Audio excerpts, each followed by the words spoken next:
देखिए, कोई भी चुनाव, चाहे वो विधानसभा का चुनाव हो, चाहे वो लोकसभा का चुनाव हो, चाहे वो अन्य चुनाव हो, वो लोकतंत्र का गहना होता है।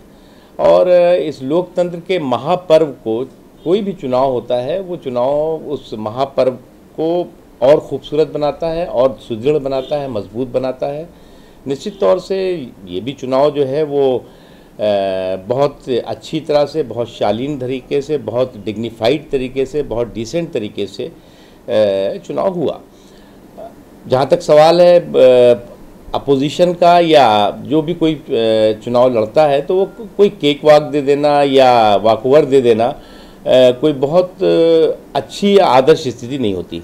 रिज़ल्ट आने दीजिए। रिज़ल्ट मैं मानता हूं कि जो भी हार जीत होगी वो कोई महत्वपूर्ण नहीं है। महत्वपूर्ण ये है कि हमारा इस लोकतंत्र का जो एक खूबसूरत ढांचा है, वो खूबसूरत ढांचा कि उसकी नींव को मजबूत करने वाली ये फैसला और ये रिजल्ट होगा।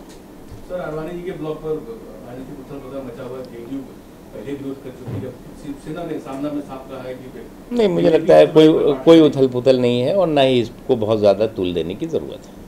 बीजेपी सबसे बड़ी पार्टी नहीं, इस पे और कुछ कहना उचित नहीं होगा।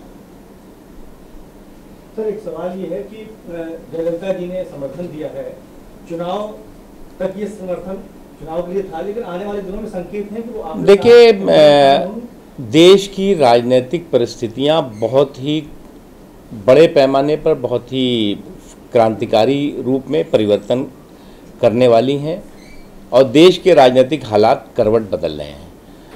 आज जिस तरह से केंद्र में एक बहुत ही नाकाम सरकार, एक ऐसी सरकार जो सभी फ्रंट पे, चाहे वो आर्थिक फ्रंट हो, चाहे वो सामाजिक फ्रंट हो, चाहे आंतरिक सुरक्षा और राष्ट्रीय सुरक्षा से जुड़ा हुआ फ्रंट हो, हर फ्रंट पर बुरी तरह से फेल हो चुकी है, और आम आदमियों की उम्मीदों पर पूरी तरह से ज़ीरो उतरी है। ऐसे हालात में देश के राजनीतिक समीकरण और राजनीतिक हालात बहुत तेज़ी से करवट लेंगे, और आने वाले दिनों में एनडीए का कुनबा बढ़ेगा, ये तय है। और साथ ही साथ यूपीए, जो कि वास्तव में जिस दिन बना था उसी दिन ये उल्टा पुल्टा अलायंस था, ये उल्टा पुल्टा अलायंस, और इस उल्टे पुल्टे अलायंस में बैठे हुए कुछ साथी जो अच्छे भी हैं, ईमानदार भी हैं, और चाहते भी हैं कि देश के हालात बेहतर हों, वो जो है वो भ्रष्टाचार के इस डूबते जहाज से बाहर आएंगे। लेकिन सर, आप बोल रहे एनडीए कुनबा बढ़ेगा, लेकिन आडवाणी सरकार बता रहे हैं यूपीए जो सिंगल लार्जेस्ट पार्टी बन। देखिए, आगे देखिए होता है क्या, और निश्चित तौर से एनडीए का कुनबा भी बढ़ेगा और केंद्र में एनडीए सरकार भी बनाएगी।